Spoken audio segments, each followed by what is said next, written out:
Olá! Estamos no 9º capítulo do livro de Esther. Estamos no penúltimo dia de leitura e de estudo desse livro, um livro que nos acompanhou pelos últimos dias.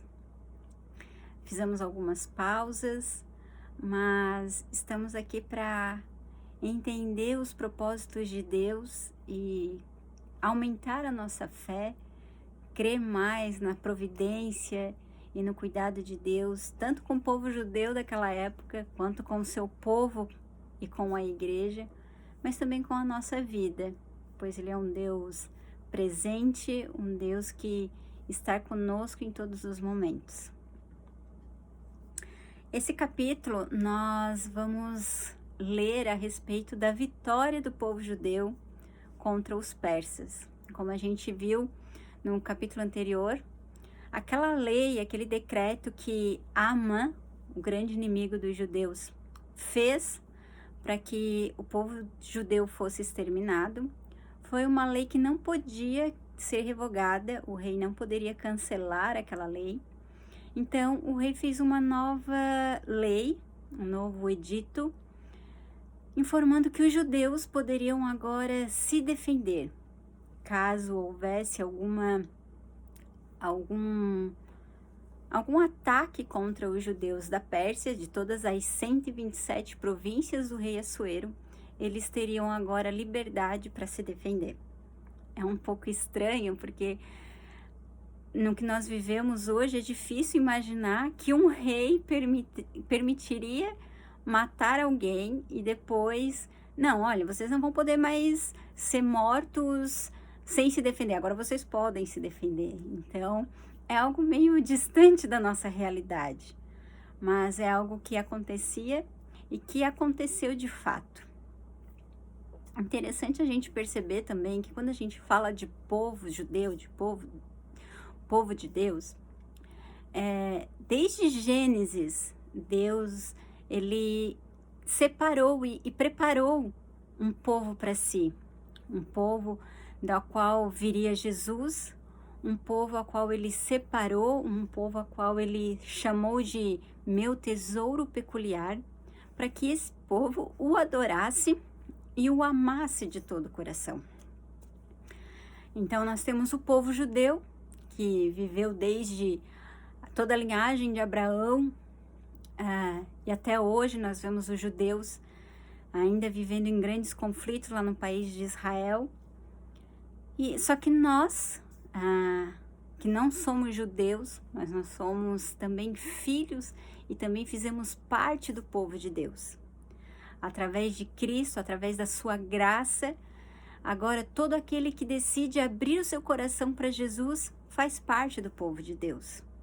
Então é bom a gente entender que o povo judeu é um povo separado e escolhido por Deus, mas também todo aquele que recebe a Cristo como Salvador, se torna filho de Deus por adoção, tem as mesmas heranças que Cristo e é a igreja de Cristo aqui na terra. Então nós fizemos parte do povo de Deus. E por que havia essa perseguição? Justamente por isso, por ser o povo de Deus, sempre houve perseguição contra os judeus.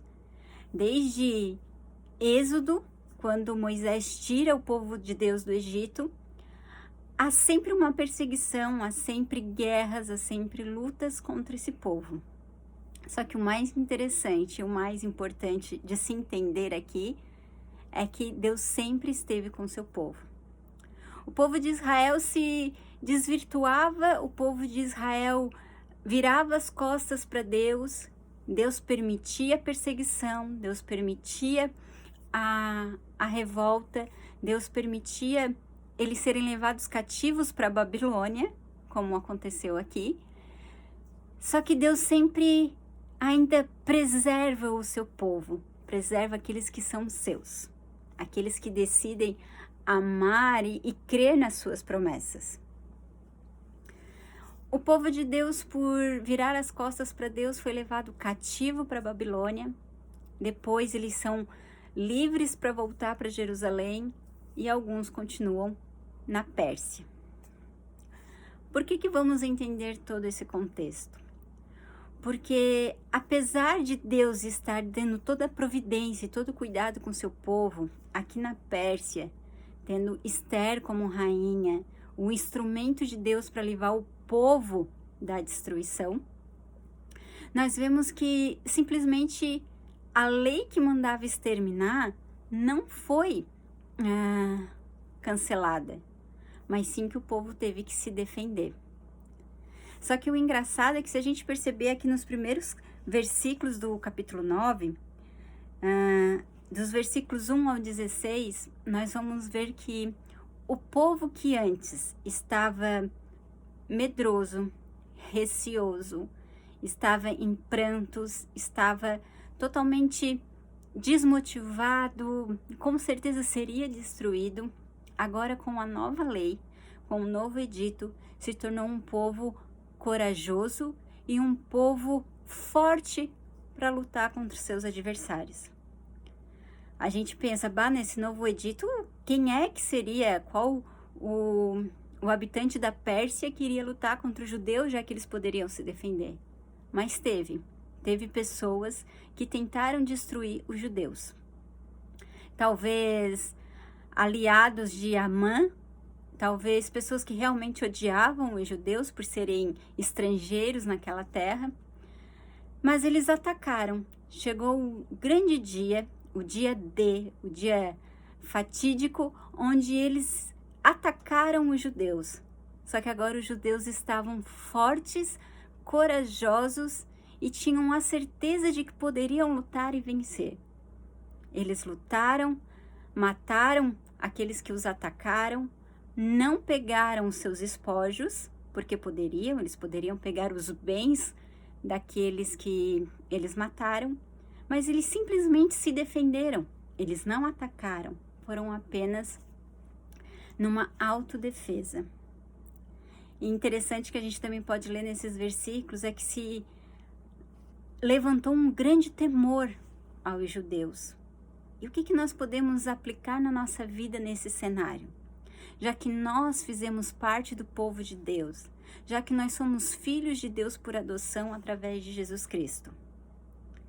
É que nós que temos o poder de Deus, nós que somos filhos de Deus, nós também devemos viver com essa coragem, com essa força. E nós devemos também viver em temor a Deus.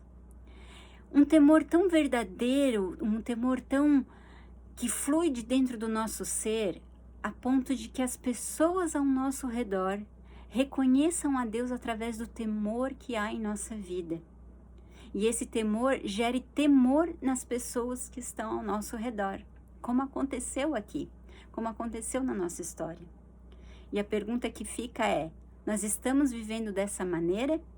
Nós estamos vivendo como filhos de Deus, como igreja de Cristo, corajosos e confiantes nas promessas de Deus, e com um temor tão grande à sua palavra e ao seu amor, a ponto de que as pessoas que estão ao nosso redor reconheçam e temam ao Deus de Israel?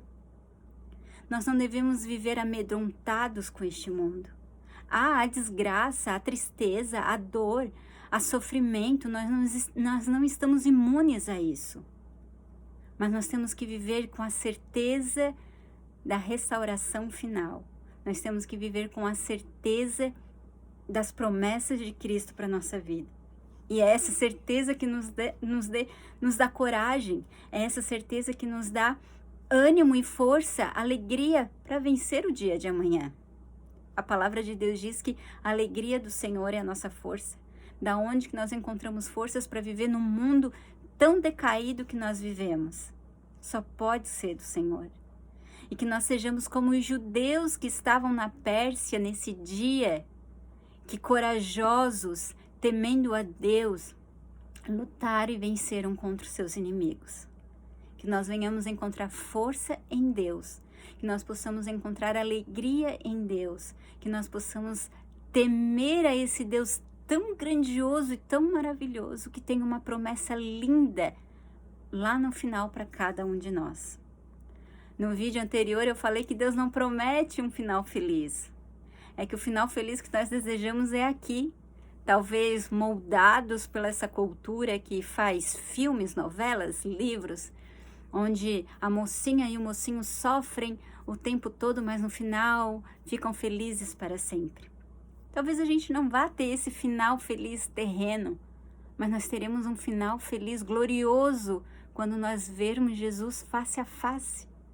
Que final mais maravilhoso que nós podemos almejar, a não ser ver Cristo face a face, o autor e consumador da nossa fé, aquele que criou todas as coisas, aquele que deu a providência divina para que o povo da Pérsia, para que o povo judeu vencesse na Pérsia. É o mesmo Deus que nos ama e está conosco, dando providência diária na nossa vida, para que a gente vença os nossos inimigos e as nossas adversidades diariamente. Que final glorioso vai ser quando nós vermos Cristo face a face. E nos versos 17 a 32, que encerram o capítulo 9, nós vamos ver a celebração da festa do Purim. Essa festa, Esther e Mardoqueu instituem para que o povo celebre a vitória do povo contra os persas. A gente vai ver que Mardoqueu faz uma carta, envia para todas as províncias, para todos os judeus, informando que anualmente, todos os anos, eles deveriam celebrar a festa do Purim nessa data. Esther escreve outra carta, escreve mais uma vez falando sobre a festa. Eles escrevem isso num diário, que ainda foram encontradas anos depois nas crônicas da Pérsia. Então nós podemos ver a importância dessa festa para o povo judeu. Se nós formos olhar a cultura do país de Israel hoje, o calendário deles realmente tem uma festa chamada Festa do Purim, que até hoje é celebrada. Até hoje os judeus celebram o dia que venceram os persas. O dia que era para eles serem exterminados, na verdade, eles tiveram uma vitória. E por que da importância de fazer isso anualmente? Por que a importância de mandar tantas cartas e escrever isso num diário para ficar registrado? É porque as gerações seguintes precisavam saber o que Deus fez. As gerações seguintes precisavam saber desse grande dia. Talvez os netos dos netos daqueles judeus, um dia eu ia chegar, por que é feriado hoje? Por que hoje nós temos que fazer uma grande festa, uma grande janta?